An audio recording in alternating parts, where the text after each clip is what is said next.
नमस्कार, आप देख रहे हैं कालचक्र। मैं हूं आपके साथ अंजलि आनंद और मेरे साथ हैं प्रश्न कुंडली विशेषज्ञ पंडित सुरेश पांडे जी। बहुत बहुत स्वागत है पंडित जी आपका। धन्यवाद। शरीर के 7 चक्रों में छिपा है सफलता पाने का हर राज। असंभव को संभव कर देंगे शरीर के 7 चक्र। जानिए 7 चक्रों के 7 फल। जी हाँ, अगर आपको छोटी छोटी बातों पर गुस्सा आ जाता है, हर वक्त लाइफ को लेकर इनसिक्योर रहते हैं, बेवजह टेंशन लेते हैं, हमेशा किसी बीमारी से परेशान रहते हैं, फेलियर का डर हमेशा सताता है या फिर सोसाइटी से अलग रहने का मन करता है, तो आपको इन बातों को बिल्कुल भी नजरअंदाज नहीं करना चाहिए, क्योंकि हो सकता है आपके शरीर के 7 चक्र ब्लॉक हों या इम्बैलेंस हो। बॉडी के ये 7 चक्र आपकी लाइफ में कौन कौन से चेंज ला सकते हैं, यही आज काल चक्र में पंडित सुरेश पांडे जी आपको बताएंगे।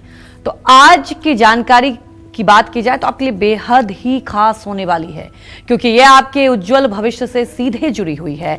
इसलिए लगातार हमारे साथ बने रहिए, क्योंकि आज का काल चक्र सिर्फ और सिर्फ आपके लिए बहुत ही महत्वपूर्ण है। क्योंकि सबसे पहले आपको अपने बॉडी को समझना होता है। अगर कुछ बदलाव हो रहा होता है तो क्यों होता है, इसको आप इग्नोर नहीं कर सकते। आज यही पंडित जी आपको समझाएंगे। अगर आपका भी कोई सवाल है तो आप हमें फोन कर सकते हैं। हमारा नंबर है 012066522415। तो चलिए और अपने इस खास चर्चा की अब शुरुआत कर लेते हैं और सबसे पहले बात करते हैं चक्र की। अगर ये चक्र बॉडी में बैलेंस या इम्बैलेंस हो तो व्यक्ति की लाइफ में कौन से पॉजिटिव और नेगेटिव इफेक्ट पड़ेंगे, ये जानते हैं पंडित जी से। पंडित जी बताएं। देखो, आज का विषय बहुत कठिन है और प्रायः लोगों की जानकारी से परे है। क्यों परे है?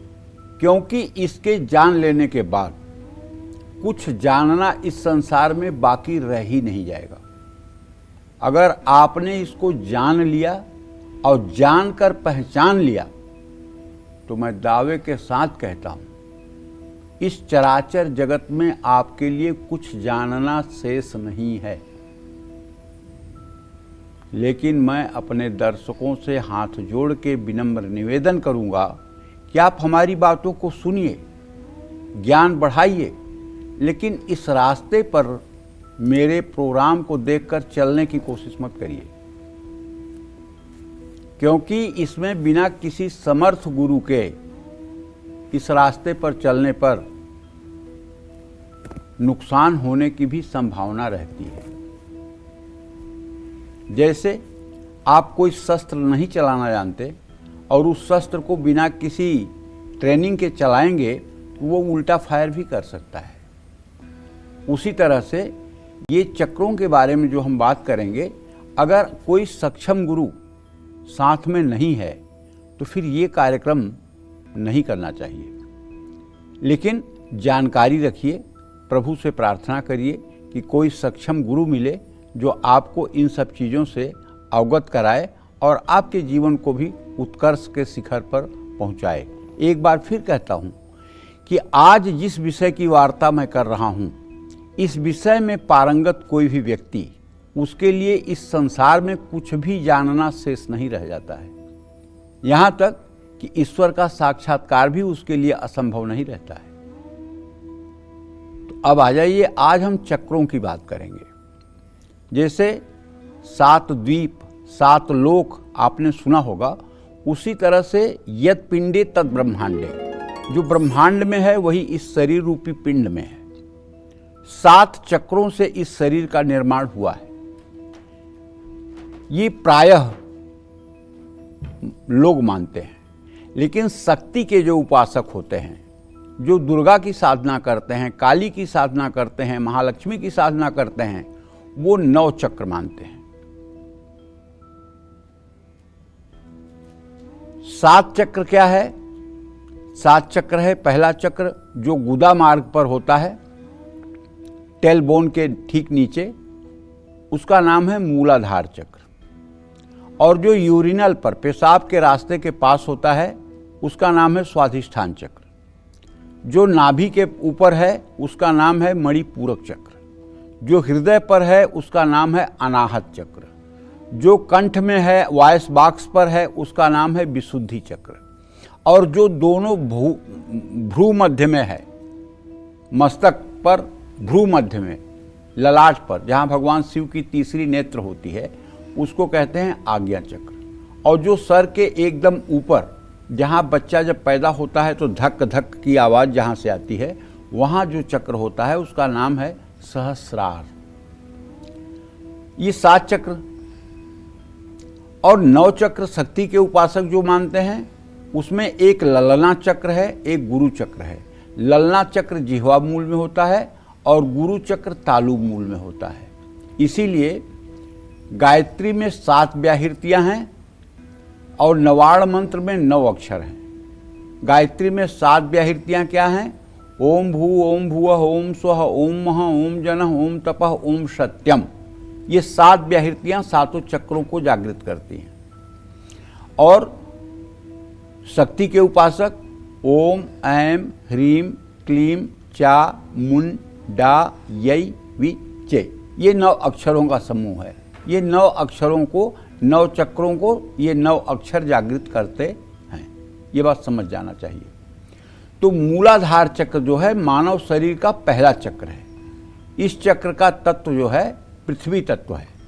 ये गुदा और लिंग के बीच में, यानी कि रीढ़ की हड्डी के आधार पर जो टेल बोन होती है, जो सबसे नीचे की हड्डी होती है, उसी के ठीक नीचे स्थित होती है। जब व्यक्ति का मूलाधार चक्र संतुलित हो जाता है तो व्यक्तित्व के विकास की शुरुआत होती है। इससे व्यक्ति में चेतना आती है और व्यक्ति के भीतर वीरता, निर्भीकता और आनंद का भाव जागृत होता है। जब भी मूलाधार चक्र जरूरत से ज़्यादा सक्रिय हो जाता है तो व्यक्ति आक्रामक स्वभाव का हो जाता है। ऐसा व्यक्ति छोटी छोटी बातों पर गुस्सा करता है, दूसरों की बातों को समझ नहीं पाता है। ऐसा व्यक्ति सांसारिक चीज़ों को ज़्यादा महत्व देता है। जब मूलाधार चक्र असामान्य रूप से सक्रिय हो जाता है तो व्यक्ति हमेशा अपने आप को असुरक्षित महसूस करता है। ऐसा व्यक्ति खुद को बाहरी दुनिया से अलग कर लेता है।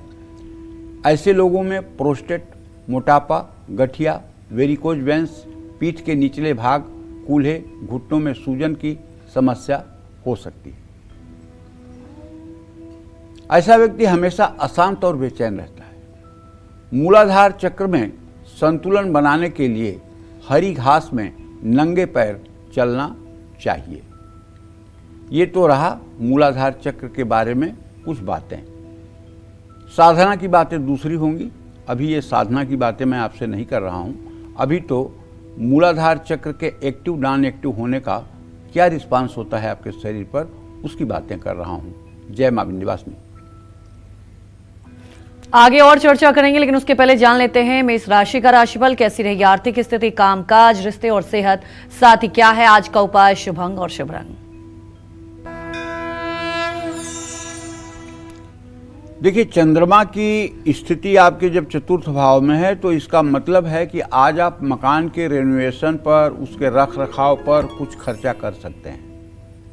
ऑफिस में आपके काम की तारीफ होगी। परिवार की ज़रूरतों का ध्यान रखिएगा। सेहत को लेकर सतर्क रहिएगा। शांत स्वभाव रखिएगा। वाद विवाद से बचिएगा। विद्यार्थियों में शिक्षा से जुड़ा सामान बांट सकते हैं तो बांटिएगा। शुभ अंक आपके लिए 2 है। शुभ रंग आपके लिए पीला है। जय मां विंध्यवासिनी। तो हमारी एक दर्शक जुड़ चुकी हैं सरोजनी मध्य प्रदेश से, आप सवाल पूछ सकती हैं। पंडित जी नमस्ते। हाँ नमस्ते बेटा। पंडित जी, मैं अपने बेटे के बारे में पूछना चाहती हूँ। आपसे 2 दिन पहले बात हुई थी तो आपकी पूरी आवाज मैं सुन नहीं पाई थी। मोबाइल मेरा थोड़ा खराब है, तो ये पूछना चाहती हूँ पंडित जी कि अपने बेटे के बारे में कि 13 का अंक बोलते हैं कि खराब है या फिर अशुभ होता है। और मेरे बेटे का जन्म है 13/8/2008 पश्चिम बंगाल में खड़गपुर में। दिन है बुधवार। पंडित जी, अभी वो BCA कर रहा है तो उसको भविष्य में सरकारी नौकरी है या नहीं है, और नहीं है तो उसे व्यापार अगर करना है तो किस चीज का करना चाहिए। और हमारी छोटी सी दुकान है सोने चांदी की, तो उनके पापा चाहते हैं कि वही वो करे, लेकिन बेटा नहीं चाह रहा है। पंडित जी, तो उसका भविष्य बता दीजिए कि कैसा रहेगा, क्या करेगा। और दूसरी बात मैं अपने पति के बारे में पूछना चाहती हूँ। 17/12/73 उनका जन्म है डेट, और मतलब जो दुकान है हमारी उसकी आमदनी ना के बराबर है पंडित जी, और कर्जे बहुत है, बहुत मतलब हद से ज्यादा है। और चलो ठीक है, मैं आपका प्रश्न समझ गया। पहली बात तो मैं आपको बताना चाहता हूं कि आपके पुत्र भाव का स्वामी बुध है, उससे आजीविका भाव का स्वामी शनि है। आपका बेटा अगर BCA कर रहा है तो बहुत अच्छे ट्रैक पर है, उसको आप MCA भी करवाइए, और BCA MCA करने के बाद उसे कहीं भी IT फील्ड में, इंफॉर्मेशन टेक्नोलॉजी के फील्ड में नौकरी लगने की पूरी संभावना है, जिससे उसका जीवन सुखमय हो जाएगा। अभी 18 साल का है, 24वें साल से उसके भाग्योदय की शुरुआत होगी। बच्चा हर प्रकार से ठीक है, और ज़रूरी नहीं है कि उसे सोने चांदी के लाइन में ला करके और फंसाया जाए। उसके अंदर टैलेंट है, उसे MCA करवाइए, और वो निश्चित रूप से अपने काम में सफल होगा और अपने जीवन को ठीक ढंग से व्यतीत करेगा। जहाँ तक सरोजनी जी आपने अपने पति के बारे में प्रश्न पूछा है, तो मैं बताना चाहूँगा, आपके पति भाव का स्वामी शनि और उससे आजीविका भाव का स्वामी बृहस्पति कर्मठ हैं, काम अच्छा करते हैं, लेकिन ये बात सच है कि आमदनी बहुत अच्छी नहीं है। तो आमदनी अच्छी करने के लिए थोड़ा आप प्रयास करिए। आप रोज़ अपने घर में एक बढ़िया सुंदर स्फटिक का 100 ग्राम से ऊपर का श्रीयंत्र स्थापित करिए। श्री सूक्तम के 16 मंत्रों का 16 बार सुबह 16 बार शाम को पाठ करिए। श्रीयंत्र का जल से, दूध से, गन्ने के रस से, शहद से, घी से, दही से अभिषेक करिए। अनार के दाने का भोग लगाइए, धूप दीप जलाइए, प्रसाद चढ़ाइए, कपूर से आरती करिए। ये नियम आप अपना लीजिए सुबह शाम। मैं विश्वास के साथ कह सकता हूँ 16 महीने में ही आपको रिजल्ट मिलेगा, और आपका ये कहना बंद हो जाएगा कि दुकान कम चलती है, या खर्चे ज़्यादा हैं, या आमदनी कम है। क्योंकि मैं आपको एक बात बताऊं, पुरुष अगर ट्यूबलाइट है तो महिला पावर हाउस है। अगर बिजली ना जनरेट होगी तो चाहे जितनी बढ़िया लाइट है वो नहीं जलेगी। अगर महिला पावर हाउस के रूप में शक्ति जनरेट कर रही है तो उसका पूरा लाभ पुरुष को मिलता है, पूरा 200%। अगर आप धर्म कर्म में प्रवृत्त होकर के और महालक्ष्मी की शरणागति में हो जाएंगी तो महालक्ष्मी की कृपा कटाक्ष आपके माध्यम से आपके पतिदेव के ऊपर बरसेगी, और हर प्रकार से उनकी मनोकामना पूरी होगी। और आपके माध्यम से हिंदुस्तान की उन सभी सदगृहस्थ महिलाओं से मेरा आग्रह है कि आप अपने घर को ऋण रोग दरिद्रता से बचाने के लिए श्री सूक्तम के 16 मंत्रों का 16 बार सुबह शाम पाठ करें, और अगर संभव हो तो कनक धारा स्त्रोत का भी सुबह शाम पाठ करें। महालक्ष्मी की पूजा करें और किसी की निंदा न करें। जय मां विंध्यवासिनी। वृषभ राशि के बारे में जानेंगे, लेकिन उसके पहले हमारी एक दर्शक दिल्ली से वैजयंती भी जुड़ चुकी हैं। आप सवाल पूछ सकती हैं पंडित जी से। हाँ बोलिए। पंडित जी, मैं अपने बच्चों के बारे में पूछना चाहती हूँ। मेरे बड़े बेटे का नाम है अंशु और छोटे का नाम पीयूष है। ये ना पढ़ाई लिखाई में कुछ ऐसा ही, इसके भविष्य के बारे में बताएं पंडित जी, कहना नहीं मानता है। और इसका डेट ऑफ बर्थ है इसकी 17 फरवरी 2011 का जन्म है बड़े वाले का, अंशु का, और छोटे वाले का 31 जुलाई 2013 का जन्म है पंडित जी। इनके भविष्य के बारे में बताइए पंडित जी। देखिए, जहाँ तक आपने अपने पुत्र के भविष्य के बारे में पूछा है वैजयंती जी, तो मैं आपको बताऊं कि द्वितीय सप्तम भाव के स्वामी बृहस्पति और शुक्र हैं। बृहस्पति और शुक्र दोनों एक साथ हैं। भविष्य की गारंटी है कि भविष्य अच्छा रहेगा। पढ़ाई में तो अभी बहुत डफर जा रहा है, पढ़ाई में तो बिल्कुल इंटरेस्ट नहीं है। खेल कूद, मोबाइल, इन सब चीज़ों में ज़्यादा दिमाग लगा रहा है। लेकिन पढ़ाई का मामला अभी खराब है। लेकिन पढ़ने से ही सब कुछ नहीं होता है। कम पढ़े लिखे लोग भी सुखी जीवन व्यतीत करते हुए देखे जाते हैं। इतना आपने भविष्य का प्रश्न किया है तो मैं भविष्य बता दे रहा हूँ कि ये अपने पैरों पर खड़ा रहेगा, अपनी जिम्मेदारियों को ठीक से निर्वाह करेगा और अपने आजीविका को ठीक से चलाएगा और माता पिता की भी देखरेख करेगा। इसमें कोई संशय नहीं है। हाँ, एक काम माता होने के नाते आप करिए, क्योंकि अभी वो 15 साल का हुआ है। आपको चाहिए कि आप हर सोमवार को किसी शिव मंदिर में जा कर के, अगर मिल सके तो गाय का दूध, नहीं तो कच्चा कोई भी दूध, शिवालय में, शिव मंदिर में जल के बाद दूध चढ़ा करके, फिर शुद्ध जल से धो करके शिवलिंग को बेलपत्र, धूप दीप, भस्म विभूति चढ़ा करके कुछ भोग प्रसाद के रूप में केला, सेब, अंगूर शिवलिंग पर रख करके कपूर से आरती करके और भगवान शिव से प्रार्थना करिए कि वो आपके पुत्र को योग्य और यशस्वी बनाए। ये प्रार्थना आप करना शुरू करिए। अगर ये उपाय आपने 7-8 साल तक कर लिया तो वो 25 साल तक का होते होते सूरज की तरह चमक जाएगा। जय मां विंध्यवासिनी। तो जान लेते हैं वृषभ राशि का राशिफल। कैसी रहेगी आर्थिक स्थिति, कामकाज, रिश्ते और सेहत, साथ ही क्या है आज का उपाय, शुभ अंक और शुभ रंग। वृषभ राशि से व्यय भाव में स्वगृही मंगल है। इसका सीधा मतलब है कि आज आपको अनावश्यक खर्चों पर नियंत्रण रखना चाहिए। नौकरी में आपके स्थानांतरण, ट्रांसफर का योग बना है। घर के किसी सदस्य के साथ मतभेद हो सकते हैं। गलत खान पान आपकी सेहत को बिगाड़ सकता है। किसी को अपना वाहन आपको नहीं देना चाहिए। भगवान सूर्य नारायण को जल अर्पित करना चाहिए। शुभ अंक आपके लिए 5 है। शुभ रंग आपके लिए नारंगी है। जय मां विंध्यवासिनी।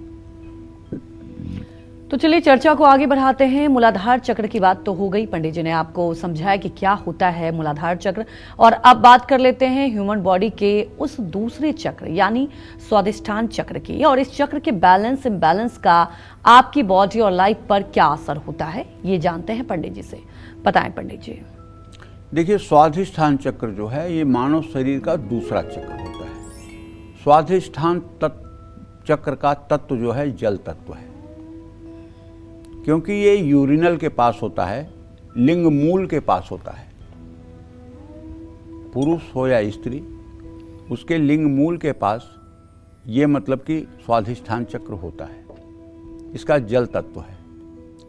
मानव शरीर में ये चक्र रीढ़ की हड्डी के तल में नाभि के केंद्र के बीच में स्थित होता है। ये चक्र व्यक्ति को नेगेटिव एनर्जी से बचाता है। शरीर में स्वाधिष्ठान चक्र संतुलित अवस्था में हो तो व्यक्ति क्रिएटिव, ईमानदार और नैतिकता का पालन करने वाला होता है। स्वाधिष्ठान चक्र अगर जरूरत से ज़्यादा सक्रिय हो तो व्यक्ति इमोशनल और भावुक होता है। स्वाधिष्ठान चक्र अगर असामान्य रूप से सक्रिय हो तो ऐसे व्यक्ति की भावना अस्थिर रहती है। ऐसे व्यक्ति खुद को सांसारिक सुख से दूर एकांत में रखता है। ऐसे लोगों में संतान सुख में थोड़ी सी दिक्कत कभी कभी आती है। मांसपेशियों में दर्द, पीठ के निचले हिस्से में दर्द, पीसीओडी की प्रॉब्लम, डिप्रेशन की समस्या हो सकती है। स्वाधिष्ठान चक्र में संतुलन बनाए रखने के लिए व्यायाम, योग और प्राणायाम करते रहना चाहिए। अब थोड़ी ज्योतिष की बात करते हैं।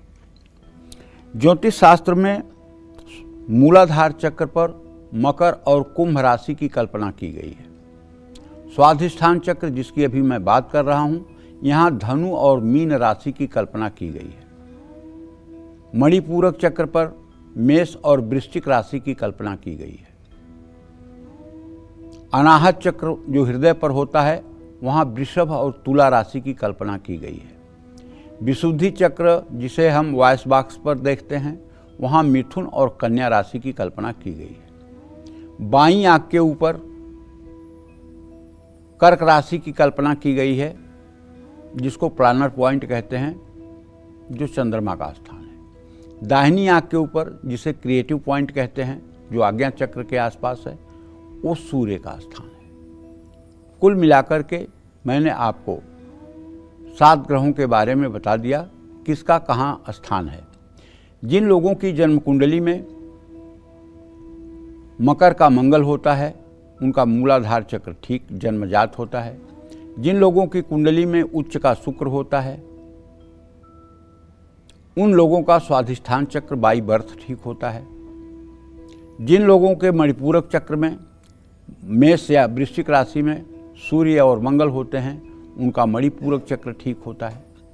जिन लोगों के हृदय पर माने वृषभ राशि में चंद्रमा हो या तुला राशि में शनि हो तो उनका अनाहत चक्र ठीक होता है। जिन लोगों के कन्या राशि में बुध हो उनका विशुद्धि चक्र अच्छा होता है। जिन लोगों के कर्क राशि में चंद्रमा या बृहस्पति हो उनका प्लानर पॉइंट आज्ञा चक्र ठीक होता है। जिन लोगों के सिंह राशि में सूर्य हो उनका क्रिएटिव पॉइंट बहुत अच्छा होता है।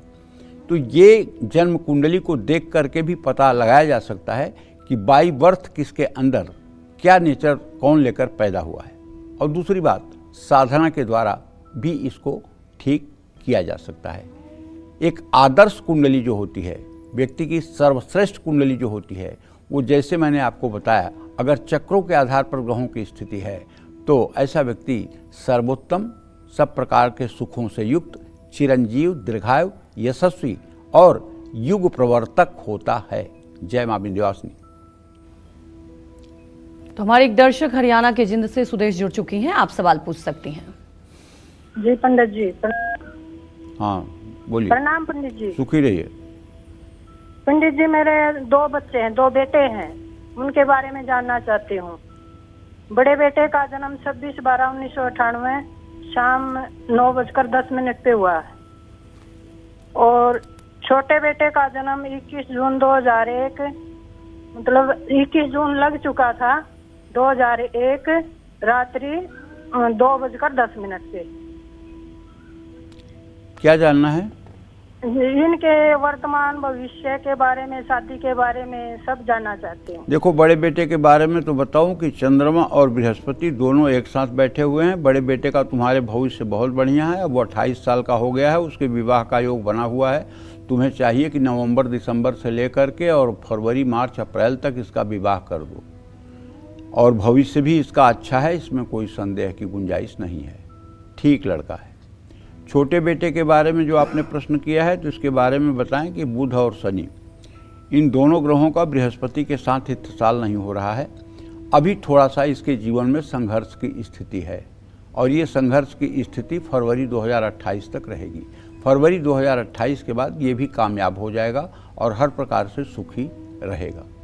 अगर आप इसके लिए कुछ करना चाहती हैं और आप चाहती हैं कि बेटों के जीवन में एक अभूतपूर्व परिवर्तन आए, तो आपको चाहिए कि आप मंगलवार को गेहूं की पहली रोटी घर में बना करके गुड़ के साथ 2 रोटी और 2 गुड़ की डली किसी गाय को खिलाना शुरू करिए। इसका प्रभाव आपको 16 महीने में देखने को मिलेगा। आपके पुत्रों का भाग्योदय होगा। जय मां विंध्यवासिनी। तो जान लेते हैं मिथुन राशि का राशिफल कैसा रहेगा आज का इनका पूरा दिन। आइए जान लेते हैं। मिथुन राशि में बुधादित्य योग चल रहा है भाई, और मिथुन राशि के आय भाव का स्वामी धन भाव में है। कहने का मतलब धन की आवाजाही सामान्य रहेगी। आज आप किसी बड़े प्रोजेक्ट पर काम शुरू कर सकते हैं, लेकिन यदि आपके पिता की उम्र 66 साल से ज़्यादा है तो आप उनके भी सेहत पर ध्यान दीजिएगा। आपको स्वयं को पुरानी बीमारियों से राहत मिलती हुई दिखाई देगी। लेकिन आज बृहस्पतिवार है, आज किसी को पैसा उधार न दें, पैसा फंसेगा भी और उसका दुष्प्रभाव भी आपको झेलना पड़ेगा। आज आपको काले कुत्ते को रोटी खिलानी चाहिए। शुभ अंक आपके लिए 6 है। शुभ रंग आपके लिए आसमानी है। जय मां विंध्यवासिनी। तो जान लेते हैं कर्क राशि का राशिफल कैसा रहेगा आज का इनका पूरा दिन। देखिए, कर्क राशि के जातकों को बताऊं कि बहुत दिनों के बाद ऐसा संयोग आया है जब 3 शुभग्रह आपके राशि में गोचर कर रहे हैं। बृहस्पति अपनी उच्च राशि में है, शुक्र भी है साथ में और चंद्रमा भी है साथ में। ऐसे में आपका कोई भी रुका हुआ काम होगा तो आज के डेट में यदि आप प्रयासरत हैं तो उसमें आपको सफलता मिलेगी। खास करके अगर आपका कोई पेमेंट रुका होगा तो आज रिलीज हो जाएगा। काम को लेकर के आप नई योजनाएं बना सकते हैं और योजना आपकी सफल होगी। परिवार के साथ समय बिताने का पूरा मौका मिलेगा। मौसमी बीमारियों से सावधान रहना चाहिए। जल्दबाजी में किसी के दबाव में आकर के कहीं हस्ताक्षर नहीं करना चाहिए। भगवान श्री कृष्ण का पीले फूलों से श्रृंगार करना चाहिए। शुभ अंक आपके लिए 7 है। शुभ रंग आपके लिए गुलाबी है। जय मां विंध्यवासिनी। तो हमारी एक दर्शक हरदोई से कल्पना जुड़ चुकी हैं, आप सवाल पूछ सकती हैं पंडित जी से। हेलो जी पंडित जी, चरणेश पर। हाँ, जोर से बोलिए जरा कल्पना जी। जी मेरे 2 प्रश्न हैं। मैं अपने भाई के लिए पूछना चाहती हूँ, मैं अपने बड़े बेटे के लिए पूछना चाह रही हूँ। मेरे भाई का नाम है क्षितिज कुमार सिंह। उसकी डेट ऑफ बर्थ है 97 और महीना है अप्रैल का। डेट मुझे नहीं मालूम है। और दूसरा प्रश्न है मेरे बेटे के लिए। उसका नाम है उज्जवल सिंह। उसकी DOB है 19 अगस्त 2006। उसका नाम उज्जवल सिंह है।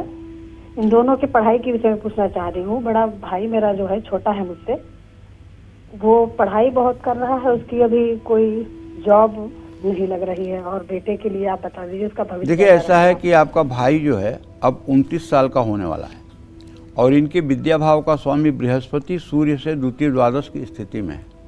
ये बहुत टैलेंटेड नहीं है, बहुत ज़्यादा प्रतिभावान नहीं है और इन्हें कोई सरकारी नौकरी वगैरह का कोई योग बनता हुआ नहीं दिखाई दे रहा है। इन्हें अपनी योग्यता के अनुसार काम ढूंढ करके और अब काम शुरू कर देना चाहिए। अब इन्हें खाली बैठ करके समय व्यतीत नहीं करना चाहिए। इनके 10वें भाव का स्वामी शुक्र है और चंद्रमा से 10वें भाव का स्वामी मंगल है। ऐसे लोग मेटल का कोई काम, धातु से संबंधित कोई काम, जमीन से संबंधित कोई काम अगर करें तो उसमें सफलता मिलती है। जहाँ तक आपने अपने बेटे के बारे में प्रश्न पूछा है तो बताना चाहेंगे, बेटा एवरेज है पढ़ाई लिखाई में, बहुत अच्छा तो नहीं कह सकते। नाम उज्जवल है लेकिन उतना उज्जवल पढ़ाई नहीं है। आप कहिए बेटे को कि सुबह शाम गणेश अथर्व शीर्ष का पाठ किया करे। अगर वो गणेश अथर्व शीर्ष का पाठ करना शुरू कर देगा और कम से कम 7-8 साल तक लगातार सुबह शाम गणेश अथर्व शीर्ष का पाठ करेगा और गणेश जी की पूजा उपासना करेगा तो निश्चित रूप से उसके प्रतिभा में आपको परिवर्तन दिखाई देगा। जय मां विंध्यवासिनी। तो 2 चक्रों की बात हो गई। आगे पंडित जी से जानेंगे और भी 5 चक्र के बारे में। हमारे शरीर में कुल 7 चक्र होते हैं जो हमारी जिंदगी के अलग अलग पहलुओं से जुड़े हुए होते हैं। हर चक्र का शरीर पर अलग इम्पैक्ट होता है। इन चक्रों को बैलेंस करके हम किसी भी बीमारी, मानसिक परेशानी और मुश्किलों से पार पा सकते हैं। और इसी विषय पर आज हमारी खास चर्चा हो रही है और पंडित जी ने आपको पहले सेगमेंट में 2 चक्रों के बारे में बताया। तो चलिए अब बात करते हैं शरीर के तीसरे चक्र यानी मणिपुर चक्र की।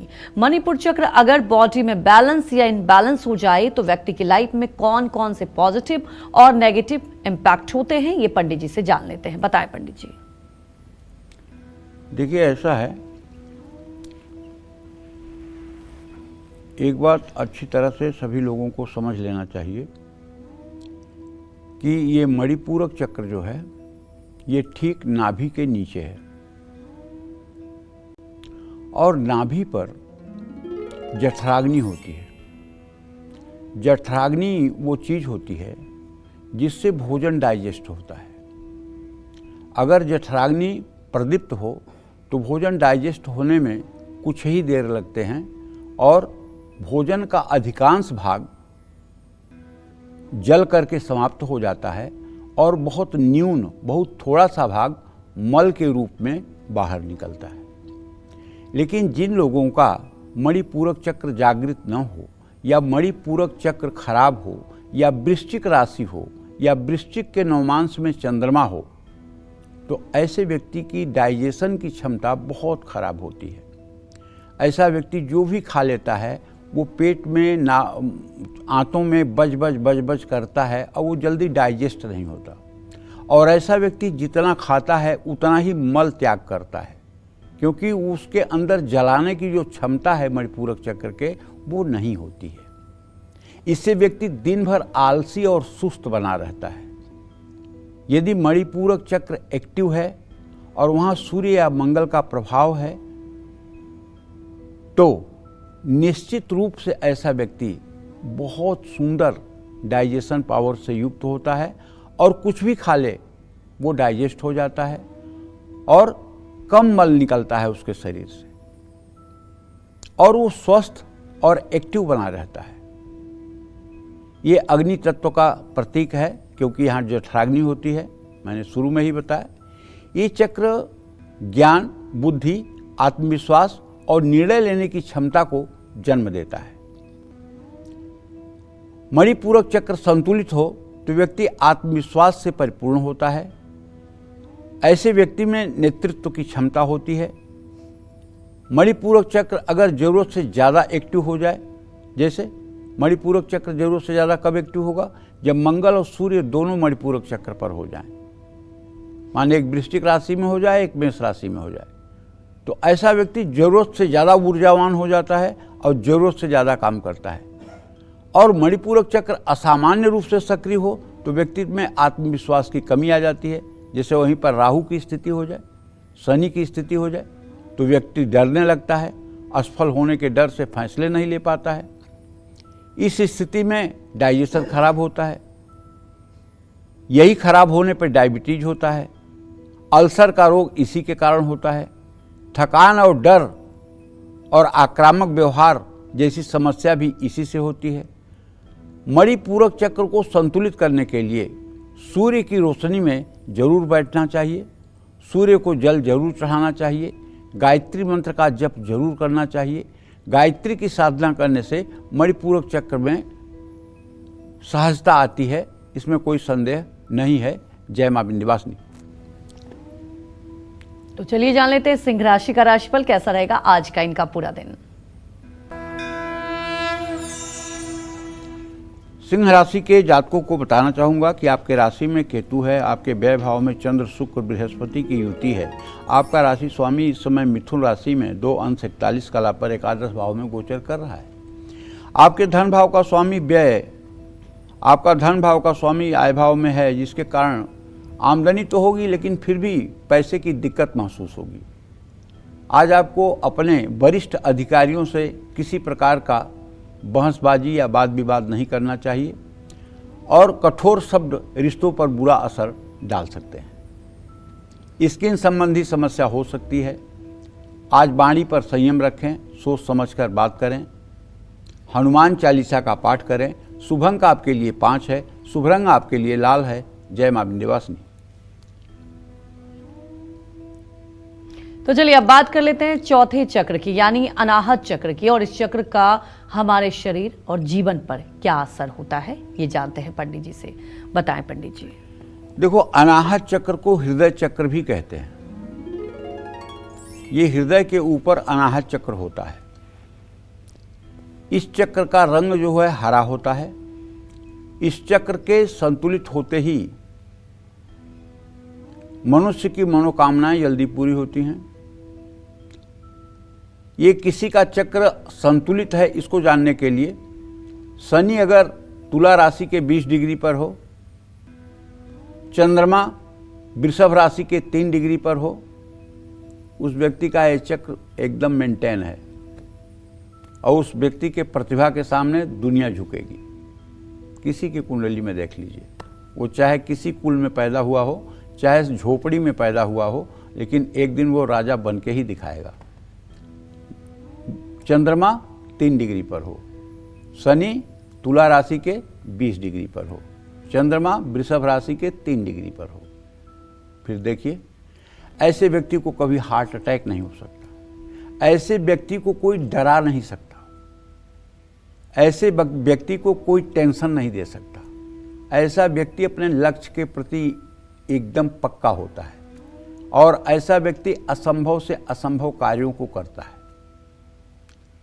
ऐसा व्यक्ति निस्वार्थ भाव से सबको प्यार करता है और सबकी मदद करता है। ऐसा व्यक्ति बहुत आसानी से दूसरों को क्षमा कर देता है। अनाहत चक्र लेकिन जरूरत से ज़्यादा सक्रिय हो जाए तो व्यक्ति अपने भावनाओं पर काबू नहीं कर पाता है। ये तब होगा जब आपकी वृषभ या तुला राशि में शुक्र की स्थिति हो जाए। और तब ऐसा व्यक्ति शर्तों पर प्यार करता है और हावी होने की कोशिश करता है। अनाहत चक्र अगर असामान्य रूप से सक्रिय हो तो व्यक्ति खुद से प्यार नहीं कर पाता है, बल्कि उसकी आत्मा ही शत्रु हो जाती है। वो खुद ऐसे ऐसे काम करता है जिससे वो पतन के गर्त में गिर जाता है।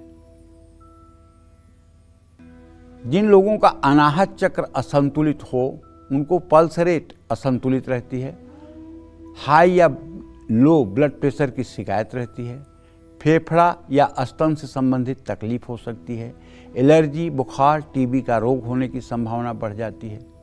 रात को सोने से पहले ध्यान करने से अनाहत चक्र संतुलित हो सकता है। इसका ध्यान रखना चाहिए। जय मां विंध्यवासिनी।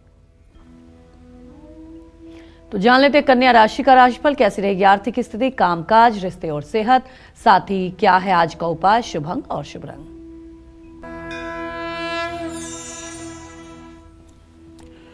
कन्या राशि के जातकों को बताना चाहूँगा कि आपका राशि स्वामी दशम भाव में सूर्य के साथ इस समय स्थित है और इस समय आपके मृत्यु स्थान में मंगल स्वगृही है। खर्च बढ़ेंगे भाई, बजट का ध्यान रखिएगा। ऑफिस के जितने भी आपकी जिम्मेदारी पर काम हैं उन सबको आपको निपटाना चाहिए। परिवार में शांति बनाकर रखनी चाहिए और स्वयं भी गलतफहमी से दूर रहना चाहिए। छोटी बीमारियों को नज़रअंदाज न करें। नई योजना में निवेश से बचें। गाय को चारा खिलाएं। शुभ अंक आपके लिए 4 है। शुभ रंग आपके लिए केसरिया है। जय मां विंध्यवासिनी। हमारे एक दर्शक चंदन जुड़ चुके हैं गाजियाबाद से। चंदन, आप सवाल पूछ सकते हैं। पंडित जी राम राम। राम राम। तो पंडित जी, मेरी डेट ऑफ बर्थ 16/12/1986 है और मेरी 2 बेटियां हैं सर, और मैं अभी जॉब भी अच्छी कर रहा हूँ।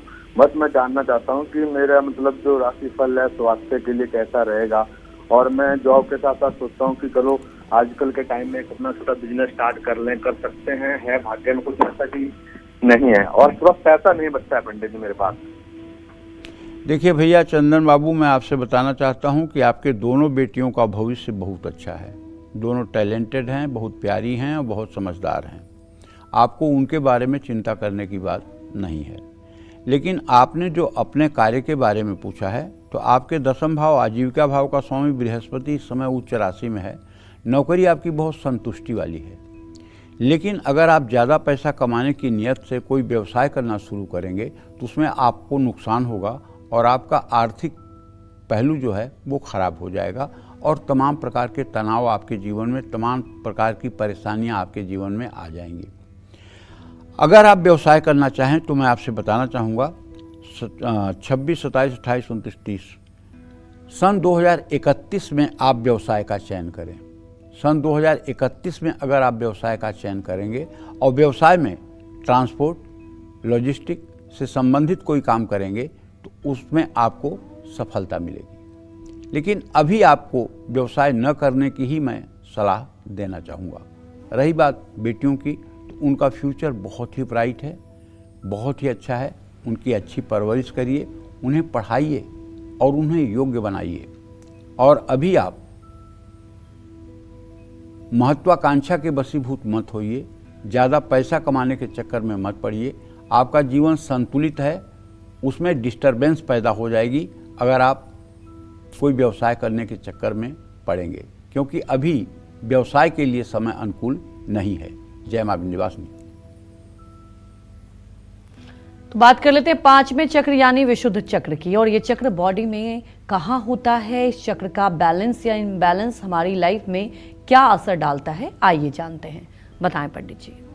ये विशुद्धि चक्र जो है यहाँ कंठ पर होता है, वॉइस बॉक्स पर होता है। जानते हैं यहाँ मिथुन और कन्या राशि होती है। किसी की कुंडली आप देखिए जरा, अगर कन्या राशि में 15 डिग्री पर किसी का बुध हो तो ऐसे आदमी का स्वर जो होता है वो लता मंगेशकर और आशा भोसले की तरह होता है। किसी भी व्यक्ति की कुंडली आप चेक कर लीजिए, उसको बिना सिखाए सारी संगीत आती है। और अगर किसी की कुंडली में मिथुन और कन्या राशि में सूर्य बैठा हो, मंगल बैठा हो, शनि बैठा हो, तो राहु केतु बैठा हो, तो ऐसा व्यक्ति अगर गाना गा दे तो जितनी भीड़ है उठ के भाग जाएगी, ऐसी आवाज़ होती है। ये विशुद्धि चक्र है। यहाँ का स्थानीय और उच्चस्थ दोनों ग्रह बुध ही है। बुध का होना कन्या राशि में या मिथुन राशि में होना व्यक्ति को जादुई आवाज़ देता है। और जिसका ये चक्र एक्टिव होता है उसकी वाणी में इतना दम होता है कि उस सामने वाले के हृदय को उसकी वाणी तुरंत प्रभावित करती है और उसके बातों को लोग अमल में लाते हैं। लोग उसके रास्ते पर, बताए हुए रास्ते पर लोग चल निकलते हैं, क्योंकि ये चक्र वॉइस बॉक्स पर स्थित है। इस चक्र का रंग नीला है। इस चक्र का मुख्य उद्देश्य आत्मा से जुड़े रहना है। विशुद्धि चक्र संतुलित हो तो व्यक्ति को अपनी इंद्रियों पर नियंत्रण रहता है। विशुद्धि चक्र जरूरत से ज़्यादा जागृत हो जाए तो ऐसा व्यक्ति जोर जोर से बोलता है, दूसरों की बात कम सुनता है। विशुद्धि चक्र असामान्य रूप से सक्रिय हो जाए तो ऐसा व्यक्ति बहुत ही डर डर कर बात करता है। विशुद्धि चक्र असंतुलित हो तो गले में दर्द रहता है, कान में इन्फेक्शन हो जाता है, थायराइड असंतुलित रहता है। आप देखिए ना, अगर किसी के यहाँ दबाने पर, जैसे आप स्पंज को दबाते हैं तो स्पंज को दबाने पे जो आपको उंगली को महसूस होता है, वैसे यहाँ कंठ पर दबाने से अगर महसूस हो तो बिना किसी मेडिकल टेस्ट के आप कह दीजिए कि इसको थायराइड है। थायराइड है तो है, क्योंकि थायराइड का पता यहीं वॉइस बॉक्स से लगाया जाता है। यहाँ दबाने पर अगर स्पंज की तरह मतलब कि गर्दन हो जाए या थोड़ा सा यहाँ मोटापा आपको दिखाई दे तो इसका मतलब कि थायराइड है। थायराइड का इलाज कराना चाहिए और विशुद्धि चक्र पर काम करना चाहिए। विशुद्धि चक्र पर काम करने का मतलब है कि आंख बंद करके कंठ पर ध्यान करके ओम बुंग बुधाय नमः इस मंत्र का 10 माला जप कम से कम 1 वर्ष तक लगातार करना चाहिए। इससे विशुद्धि चक्र संतुलित होता है। जय मां विंध्यवासिनी। तो चलिए अब जान लेते हैं पंडित जी से आगे तुला राशि के बारे में कि क्या है आज का उनका पूरा दिन। तुला राशि पर मंगल की पूर्ण दृष्टि है। गुरु, चंद्रमा और शुक्र आपके आजीविका स्थान में बैठे हुए हैं। आज आपके आर्थिक स्थिति में सुधार होगा। बचत पर आप ध्यान दीजिए। महत्वपूर्ण प्रोजेक्ट को आगे बढ़ा सकते हैं। धैर्य रखिए, बिगड़ते रिश्तों में भी सुधार होगा। सेहत सामान्य रहेगी, लेकिन तनाव मत लीजिए। जल्दबाजी में कोई प्रॉपर्टी मत खरीदिए। माता पिता का आशीर्वाद जरूर लीजिए। शुभ अंक आपके लिए 9 है। शुभ रंग आपके लिए सफ़ेद है। जय मां विंध्यवासिनी।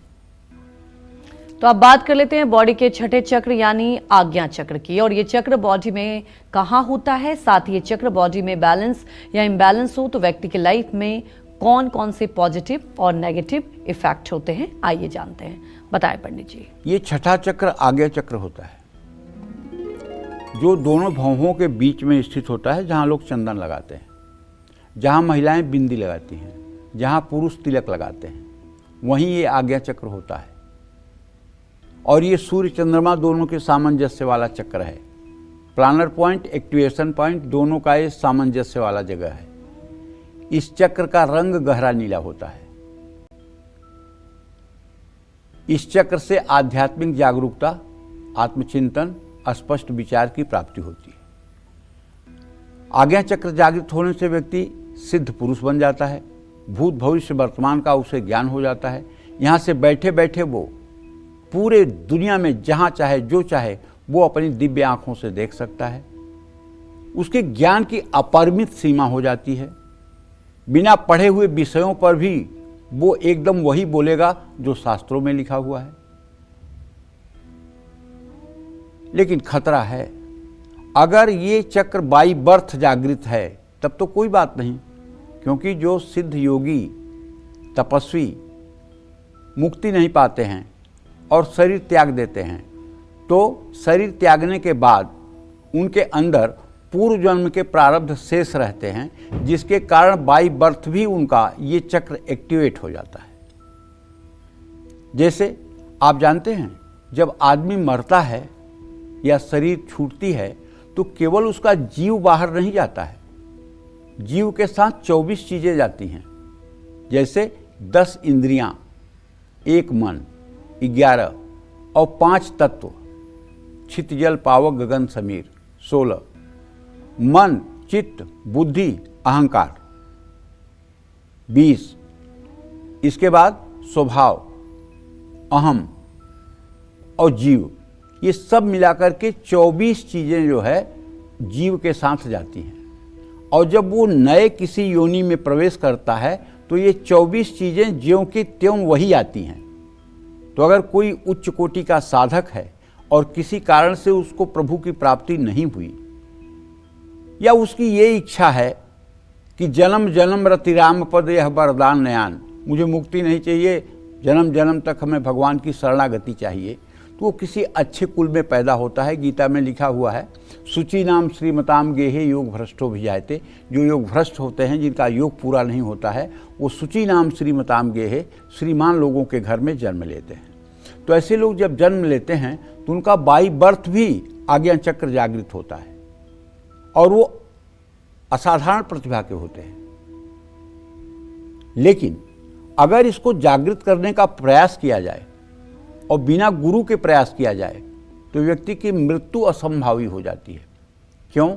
आप देखिए ना, यहाँ जो आज्ञा चक्र है, इसके बगल में आप अगर शिव जी का चित्र देखे होंगे या मूर्ति देखे होंगे शिव जी का, जिसमें शरीर की मूर्ति होती है, लिंग की नहीं, शरीर की, शिवलिंग की नहीं बात कर रहा हूँ, मूर्ति की, तो आपको यहाँ पे एक नाग दिखाई देगा, मणिधर, कान के बगल में एक नाग दिखाई देगा। इसका संकेत है कि आज्ञा चक्र पर आते ही ये मणिधर विषैला नाग जो है जीव को डस करके पतित कर देता है। इसलिए बहुत सोच समझ करके आज्ञा चक्र के जागरण के लिए प्रयास करना चाहिए। मैंने शुरू में ही कहा है कि आप हमारी बातों को सुनिएगा जरूर, लेकिन ऐसा ना हो कि आप थाट दे दीजिए अपने कुंडलनी को कि तुम जागृत हो जाओ। कभी कभी लोगों का आत्मविश्वास इतना मजबूत होता है कि कुंडलनी को थाट दिए कि तू चल चल, और वो चल पड़ती है। और मान लो आपकी सुषुम्ना नाड़ी नहीं खुली हुई है और वो ईड़ा पिंगला में घुस गई, तो आप पागल हो जाएंगे, आप विक्षिप्त हो जाएंगे। मान लो वो मूलाधार में ही घूमने लगी तो आप पशु की तरह हो जाएंगे। तो कहने का मतलब ये है कि बिना किसी सक्षम गुरु के, बिना किसी योग्य गुरु के इन चीज़ों पर काम नहीं करना चाहिए। इससे फायदा तो होता है, लेकिन नुकसान जो होता है उसकी भरपाई नहीं होती। पागलपन जो होता है इससे, उसका कोई मेडिकल साइंस में इलाज नहीं है। लोग कहते हैं कि अमुक व्यक्ति पढ़ते पढ़ते पागल हो गया, अमुक व्यक्ति ये सोचते सोचते पागल हो। अरे कुछ नहीं, ये केवल थाट है जो आपने लिया तेजी के साथ और कुंडलनी चल दी। कुंडलनी त्रिबलयाकार 3 बार ऐसे घूमती हुई 3.5 बार, वो एक तो मूलाधार चक्र में है जिसका मुंह नीचे है, और एक सहस्रार चक्र में है जिसका मुंह ऊपर की तरफ है। सनातन धर्म में प्रायः सहस्रार चक्र से आज्ञा चक्र में आना और आज्ञा से विशुद्धि में, विशुद्धि से मणिपूरक में, मणिपूरक से स्वाधिष्ठान में और फिर मूलाधार में जाना सिखाया जाता है। दूसरे धर्मों में, दूसरे संप्रदाय में मूलाधार से स्वाधिष्ठान, स्वाधिष्ठान से मणिपूरक, मणिपूरक से विशुद्धि, विशुद्धि से आज्ञा, आज्ञा से सहस्रार। क्यों? ये खतरनाक है, क्योंकि आज्ञा चक्र को पार करना बहुत कठिन है। और जो साधक 40 साल 50 साल की उम्र में ख़त्म होते हैं, जो बड़े बड़े तपस्वी, 40 साल में नाम नहीं लूँगा, जो 40 साल 50 साल की उम्र में समाप्त हुए हैं, उन सब के पीछे यह रीजन रहा है। जैसे हम जब राम कहते हैं तो रा कहने पर हमारा पेट फूलता है और म कहने पर हमारा कपाट बंद हो जाता है, माने ओठ बंद हो जाता है। ओम जब हम कहते हैं तो ओ कहने पर हमारा पेट फूलता है, म कहने पर ओठ बंद हो जाता है। लेकिन कुछ दूसरे संप्रदाय और धर्म के जो लोग हैं, वो जब अपने भगवान का नाम लेते हैं तो उनका पेट पचकता है। उनका नाम लेकर देखिए, पेट पचकता है, पेट पीछे की तरफ भागता है और होठ भी बंद नहीं होता। मतलब वो शक्ति को नीचे से ऊपर की तरफ ले जाते हैं। पेट के पचकने का संकेत ये है, और पेट के फूलने का संकेत ये है कि ऊपर से शक्ति को नीचे ले आना है। अब आप समझ गए होंगे। आज्ञा चक्र जरूरत से ज़्यादा सक्रिय हो तो व्यक्ति की कल्पना शक्ति कम हो जाती है और वो वास्तविकता से दूर हो जाता है। आज्ञा चक्र असामान्य रूप से सक्रिय हो तो व्यक्ति को किसी भी परेशानी से निकलने में काफ़ी मुश्किल होती है। आज्ञा चक्र असंतुलित हो तो सिर दर्द, साइनस, आंखों में कमजोरी, स्वभाव में गुस्सा, जिद बढ़ जाती है। ऐसे लोग दूसरों के प्रति असंवेदनशील हो जाते हैं। आज्ञा चक्र को जागृत करने के लिए मन शांत रखें और सकारात्मक विचारों पर ध्यान दें। जिन लोगों की जन्म कुंडली में कर्क राशि में सूर्य हो और सिंह राशि में चंद्रमा हो, पक्का है कि ऐसे लोग विलक्षण होते हैं और ऐसे लोगों का पूर्ण रूपेण ना ही सही तो आधा तो आज्ञा चक्र जागृत होता ही है। ऐसे लोगों को किसी काम को करने के लिए प्लानिंग बनाने की ज़रूरत नहीं होती है। ऐसे लोगों को आप काम बता दीजिए और ये लोग बिना प्लानिंग के उस काम को पूरा कर देंगे। रिजल्ट 100% आएगा और कहीं कोई माई का लाल उस पर लीक नहीं लगा पाएगा कि ये बुरा हुआ। क्यों? ये जन्मजात प्रतिभा लेकर पैदा हुए हैं। कैसे? जब कर्क राशि में सूर्य हो और सिंह राशि में चंद्रमा हो, मतलब राशि परिवर्तन सूर्य और चंद्रमा का हो तो एक्टिवेशन पॉइंट और प्लानर पॉइंट का अदला बदली हो जाए तो फिर आज्ञा चक्र की जागृति तो है ही है। जय मां विंध्यवासिनी। तो अब जान लेते हैं वृश्चिक राशि का राशिफल कैसा रहेगा आज का इनका पूरा दिन। आज वृश्चिक राशि के जातकों को बताना चाहूँगा कि आपका राशि स्वामी छठे भाव में है, लेकिन आपके भाग्य स्थान में 3 शुभ ग्रह हैं भैया, तो इसलिए नए काम में तेजी आएगी, धन की वृद्धि होगी। नौकरी के कारण आपको यात्रा भी करनी पड़ सकती है। आपके शब्दों में, रिश्तों में मिठास रहेगी। उदर विकार हो सकता है, हल्का भोजन करिएगा। और आज काम को लेकर के लापरवाही मत करिएगा। शिवलिंग पर जलाभिषेक, दूध, बेलपत्र अर्पित करिएगा। शुभ अंक आपके लिए 1 है, शुभ रंग आपके लिए भूरा है। जय मां विंध्यवासिनी। चलिए बात कर लेते हैं धनु राशि की। क्या कहता है धनु राशि का राशिफल कैसा रहेगा आज का इनका पूरा दिन, आइए जानते हैं। धनु राशि पर बुध सूर्य की पूरी दृष्टि है भाई। व्यर्थ का खर्च आपको मुसीबत में डाल सकता है और ऑफिस में आपको नई जिम्मेदारियां मिल सकती हैं, इसको सहर्ष स्वीकार करिएगा। परिवार में शांति का माहौल रहेगा। मानसिक रूप से थोड़ी थकान महसूस होगी। आज आपको नकारात्मक लोगों से दूर रहना चाहिए। माँ लक्ष्मी की उपासना करनी चाहिए। श्री सूक्तम के सुबह शाम पाठ करने चाहिए। शुभ अंक आपके लिए 6 है, शुभ रंग आपके लिए हरा है। जय मां विंध्यवासिनी।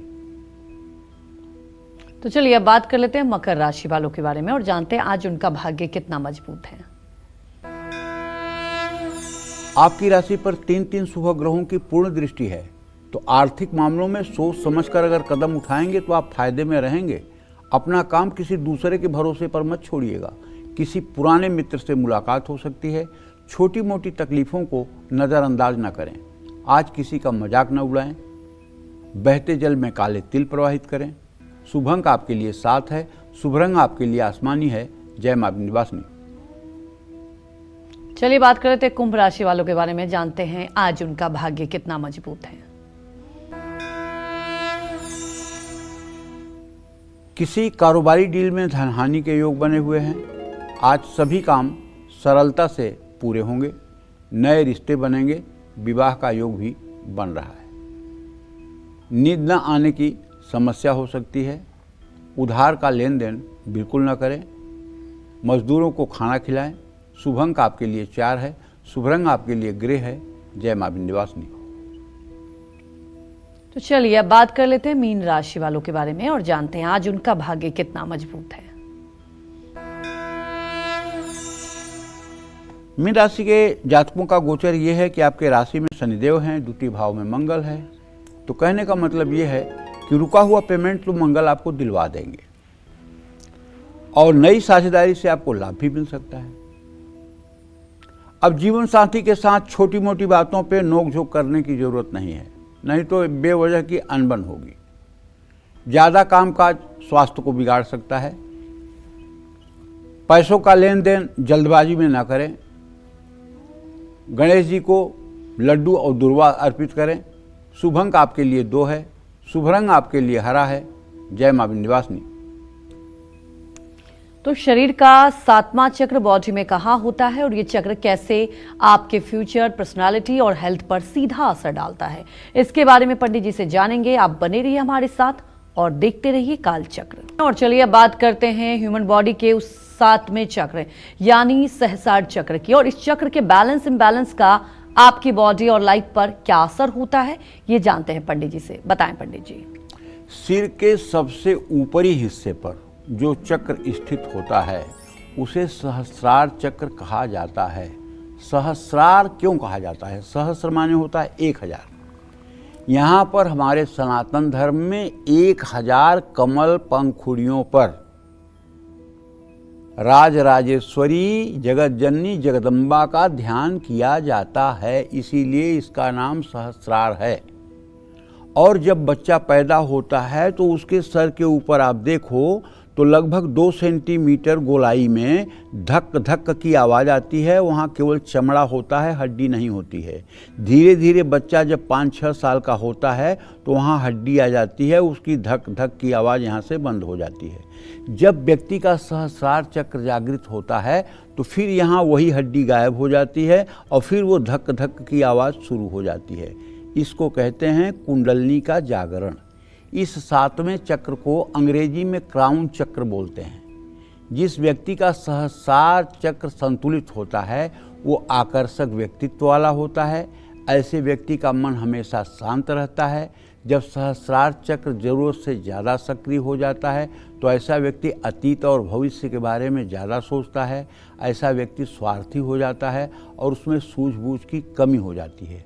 सहस्रार चक्र असंतुलित होने पर सिर दर्द, डिप्रेशन, मनोभ्रंश, न्यूरोलॉजिकल समस्याएं, अल्जाइमर, पार्किंसंस, मिर्गी जैसे रोग भी हो सकते हैं। सहस्रार चक्र को जागृत करने के लिए सबसे पहले मूलाधार चक्र को जागृत करना चाहिए, क्योंकि मूलाधार से होते हुए भी सहस्रार तक पहुंचा जा सकता है। जय मां विंध्यवासिनी। पंडित जी, हमारे दर्शकों को इतनी महत्वपूर्ण जानकारी दी, आपका बहुत बहुत धन्यवाद। उम्मीद यही करते हैं कि आपको भी आज का हमारा विषय बहुत पसंद आया होगा। कल फिर एक नए विषय और आपकी परेशानियों को दूर करने के लिए ढेर उपाय लेकर आएंगे हम पंडित सुरेश पांडे जी के साथ। तब तक कालचक्र की पूरी टीम को अनुमति दीजिए। नमस्कार।